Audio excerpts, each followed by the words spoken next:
Bollywood silver screen presenting रीमेमरी।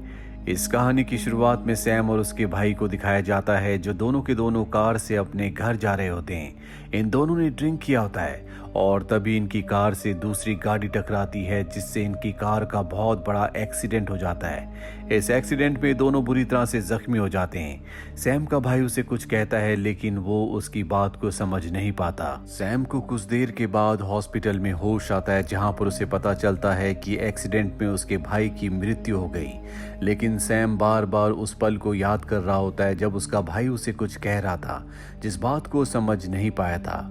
अब 1 साल बीत जाता है जहां सैम एक प्रेस कॉन्फ्रेंस में जाता है जहां पर गॉर्डन नाम का एक साइंटिस्ट सबको प्रेजेंटेशन दे रहा होता है कि उसने एक ऐसी मशीन बनाई है जिसका नाम रीमेमरी है, जिससे किसी की भी यादों को रिकॉर्ड करके उसे टीवी पर डिस्प्ले पर देखा जा सकता है। उसने कुछ लोगों की मेमोरी को रिकॉर्ड भी किया होता है जिन्हें वो सबको दिखाता है। और अब प्रेस कॉन्फ्रेंस खत्म होने के बाद इस पूरे प्रोजेक्ट का जो इन्वेस्टर होता है वो गॉर्डन के पास आता और कहता है कि जल्द से जल्द इस प्रोडक्ट को हमें मार्केट में लॉन्च करना होगा।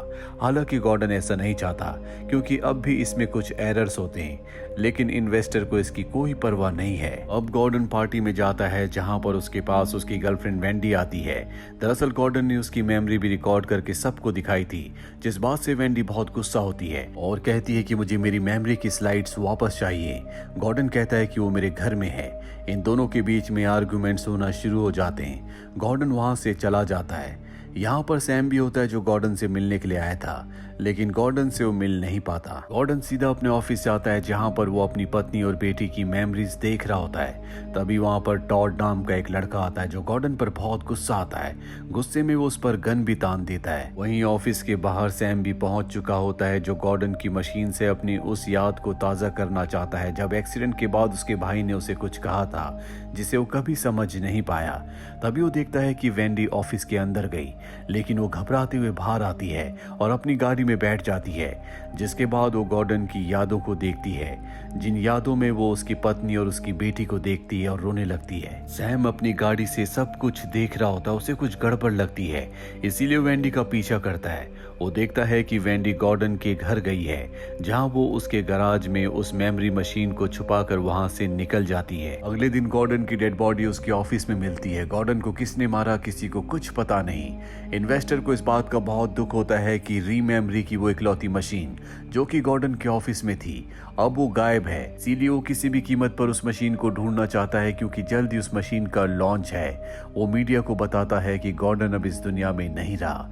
ये खबर सैम भी सुन लेता है, इसीलिए सैम गॉर्डन के घर पर जाता है जहां पर उसकी वाइफ होती है। वो उसकी वाइफ को कहता है कि मैं गॉर्डन का दोस्त हूँ। गॉर्डन की पत्नी सैम को घर के अंदर बुलाती और बताती है कि गॉर्डन की मृत्यु नेचुरल तरीके से हुई है, लेकिन उसके ऑफिस का सारा सामान बिखरा हुआ था। साथ ही दीवार पर 3 गोलियों के निशान भी थे। सैम उसके घर से निकलने से पहले बड़ी चालाकी से गराज की चाबियां ले लेता है और गराज में जाता है जहां पर रीमेमरी मशीन होती है। साथ ही वहां पर बहुत सारे लोगों की स्लाइड्स भी होती है जिनमें उनकी मेमोरीज हैं। वो उन सब स्लाइड्स को रीमेमरी को लेकर अपने घर आ जाता है। सैम को पूरा यकीन है कि गॉर्डन को किसी ने मारा है, इसीलिए वो उन सब लोगों की मेमोरीज को देखता है जिसके रिकॉर्ड अब उसके पास हैं और एक एक करके सबसे मिलता है। साथ ही वो उस कंपनी की भी इन्वेस्टिगेशन करना शुरू कर देता है जहां पर गॉर्डन जॉब किया करता था। घर आने के बाद अब सैम अपनी मेमोरी को रिकॉर्ड करता है ताकि वो उस पल को देख सके जिस पल में उसके भाई ने उसे कुछ कहा था। और इससे पहले कि वो उस पल तक पहुंचता वो उससे पहले के इवेंट्स को बर्दाश्त नहीं कर पाता और उसका प्रोसेस बीच में ही रुक जाता है। पर तभी वो देखता है कि उसके सामने उसका भाई बैठा है जो गिटार बजा रहा है। अगले पल उसका भाई वहां से गायब हो जाता है। दरअसल अब उसे अजीब अजीब से विजन्स आ रहे होते हैं। अगले दिन उसके पास उसी कंपनी का एक एम्प्लॉय आता है जहां पर गॉर्डन काम किया करता था। वो सैम से रीमेमरी मशीन के बारे में पूछता है। सैम कहता है कि मुझे रीमेमरी मशीन के बारे में कुछ नहीं पता, मैं एक प्राइवेट इन्वेस्टिगेटर हूँ और मैं किसी कंपनी के लिए काम कर रहा हूँ। बातचीत के दौरान यहाँ पर उसे एम्प्लॉय बताता है कि मेरे ऊपर भी उस मशीन का इस्तेमाल किया गया था। उस मशीन में बहुत सारे एरर्स थे। अगर मशीन से किसी इंसान की उन यादों को रिकॉर्ड किया जाता जिस वक्त में वो बहुत पेन में या बहुत इमोशनल था तो उससे उस इंसान के दिमाग पर असर पड़ता। शुरू में गॉर्डन को इस बारे में नहीं पता था पर कंपनी को पता था। पर प्रेस कॉन्फ्रेंस के दौरान गॉर्डन को पता चल गया था कि मशीन में एरर है, इसीलिए वो मशीन को लॉन्च नहीं करना चाहता था। सैम इसके बाद अपने घर वापस आ जाता है और वेंडी की मेमोरीज मेमोरीज को देखता है। अगले दिन वो वेंडी से मिलने के लिए जाता है और बताता है कि मुझे गॉर्डन की पत्नी ने गॉर्डन के केस के लिए हायर किया है। वो वेंडी से सवाल पूछता है। वेंडी बताती है कि मैं और गॉर्डन एक दूसरे से बहुत प्यार करते थे और एक सेशन के दौरान गॉर्डन ने मेरी बहुत पुरानी मेमोरीज को रिकॉर्ड कर लिया, जिसमें मेरे एक्स बॉयफ्रेंड के साथ कुछ पल भी थे। उसने प्रेस कॉन्फ्रेंस में उन सभी पलों को दिखाया जो मुझे बिल्कुल पसंद नहीं आया। मैं उन सभी पलों को, उन सभी यादों को हासिल करना चाहती थी। इसीलिए मैं गॉर्डन के घर, उसके गैराज में गई थी जहां पर सारी स्लाइड्स थी। उन स्लाइड्स में मेरी भी स्लाइड थी जिनमें सारी यादें थी। और जब मैं उन मेमोरी स्लाइड्स को चेक कर रही थी तभी मेरे हाथ से स्लाइड्स छूट गई। आवाज से गॉर्डन की पत्नी वहां पर आने वाली थी, इसीलिए मुझे वहां से जाना पड़ा। और अगली रात एक बार फिर से मैं गैराज में गई, लेकिन ना तो वहां पर रीमेमोरी मशीन थी और ना ही मेमोरी स्लाइड्स थी।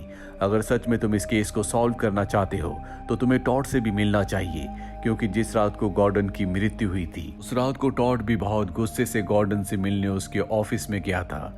सैम जाने से पहले कहता है कि अगर तुम इस केस में मेरी हेल्प करोगी तो मैं तुम्हारी मेमोरी स्लाइड्स तुम्हें वापस लौटा दूंगा। सैम इसके बाद टॉड से मिलने के लिए जाता है और उससे गॉर्डन के बारे में पूछता है। गॉर्डन का नाम सुनते ही टॉड को गुस्सा आ जाता है, लेकिन सैम उसी के लॉकर से उसकी गन निकाल कर उस पर तान देता है। ये देखकर टॉड हैरान हो जाता है। वो कहता है कि तुम्हें लॉकर का नंबर कैसे पता चला?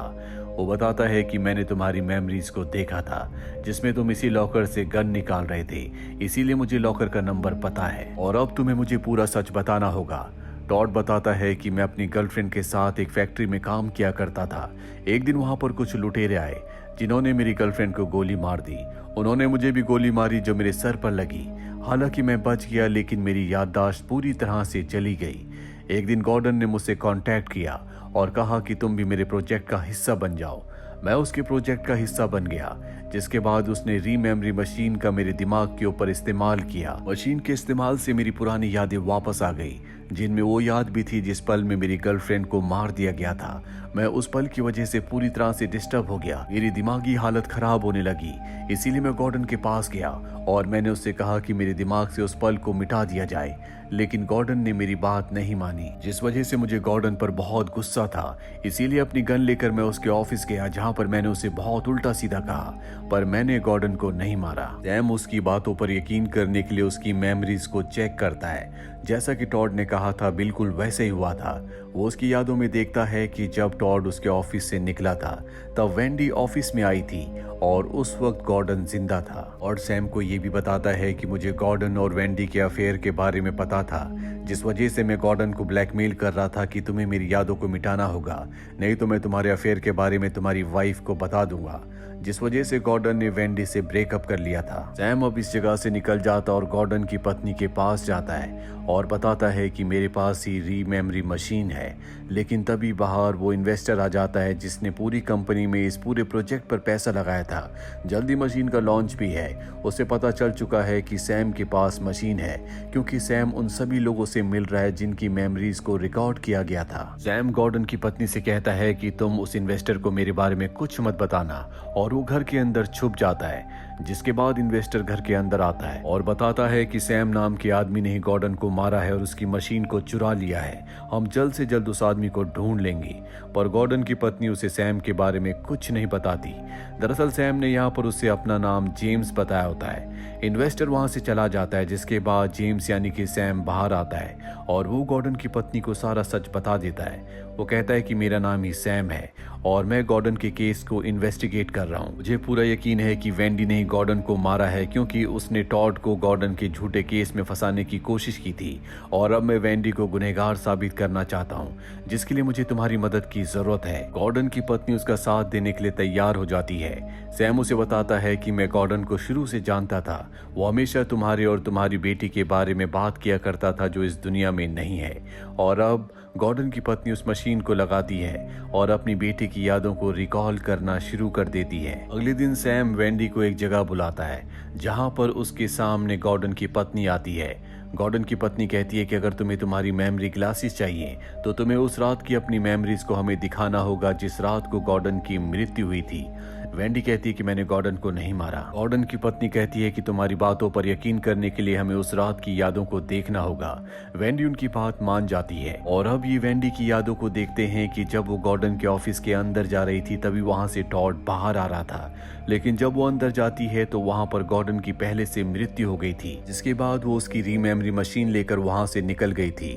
गॉर्डन की पत्नी को और सैम को यकीन हो चुका है कि वेंडी ने गॉर्डन को नहीं मारा, इसीलिए वो उसकी रीमेमरी की जो स्लाइड्स होती हैं वो उसे वापस लौटा देती है, जो गॉर्डन ने धोखे से रिकॉर्ड कर ली थी, जिसमें उसके एक्स बॉयफ्रेंड के साथ उसके प्राइवेट मोमेंट्स थे। वेंडी अपनी मेमोरी स्लाइड पाकर बहुत खुश होती है और वो गॉर्डन की पत्नी को एक मेमोरी स्लाइड देती है जो कि खुद गॉर्डन की थी, जो कि मरने से पहले उसने रिकॉर्ड की थी, और इस स्लाइड में उसकी पत्नी और उसकी बेटी की यादें थी। वहीं सैम वापस अपने घर आ जाता है, उसके पास मेमोरी मशीन भी है जिसमें वो तय करता है कि वो एक्सीडेंट वाली रात की पूरी मेमोरी को आज रिकॉर्ड करेगा, और किसी तरह से वो पूरी रात की मेमोरीज को रिकॉर्ड कर लेता है। उसे पता चलता है कि मरने से पहले उसके भाई ने उसे कोई मैसेज नहीं दिया था, बल्कि वो उसी गाने को गुनगुना रहा था जो दोनों के दोनों ड्राइव करते हुए गा रहे थे। सैम ये जानकर बहुत निराश हो जाता है। वो उसी एक्सीडेंट की आगे की मेमोरी को देखता है और उस दूसरी गाड़ी को देखता है जो उनकी गाड़ी से टकराई थी। दरअसल वो गॉर्डन की गाड़ी थी जिसमें उसकी पत्नी और उसकी बेटी थी। एक्सीडेंट में गॉर्डन और उसकी पत्नी तो बच जाते हैं, लेकिन इनकी बेटी की मृत्यु हो जाती है।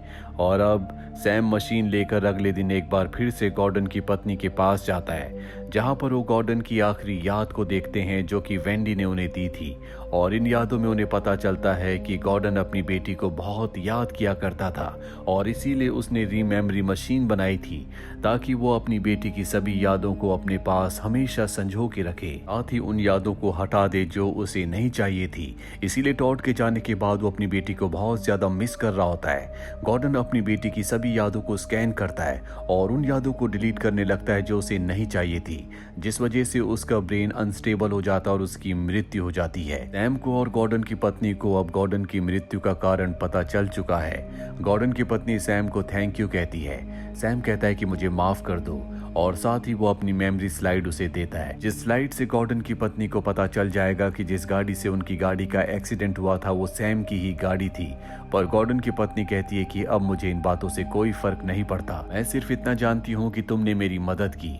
सैम वहां से चला जाता है। गॉर्डन की पत्नी उसकी मेमोरी स्लाइड को नहीं देखती, वो उसकी मेमोरी स्लाइड को और गॉर्डन की मेमोरी स्लाइड को एक बोतल में डालकर समंदर में फेंक देती है। तभी समंदर में उसे अपनी बेटी भी दिखती है, जिसे देखकर वो खुश होती है क्योंकि अब उसने तय कर लिया है कि वो पिछली यादों को यहीं छोड़कर अपनी जिंदगी की एक नई शुरुआत करेगी। ऐसा ही सैम ने भी तय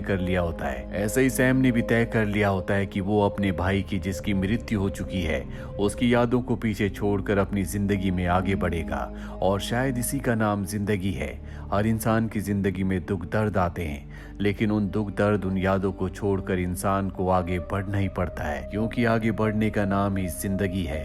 तो ये थी पूरी कहानी रीमेमरी की। उम्मीद करते हैं कि ये कहानी आपको पसंद आई होगी।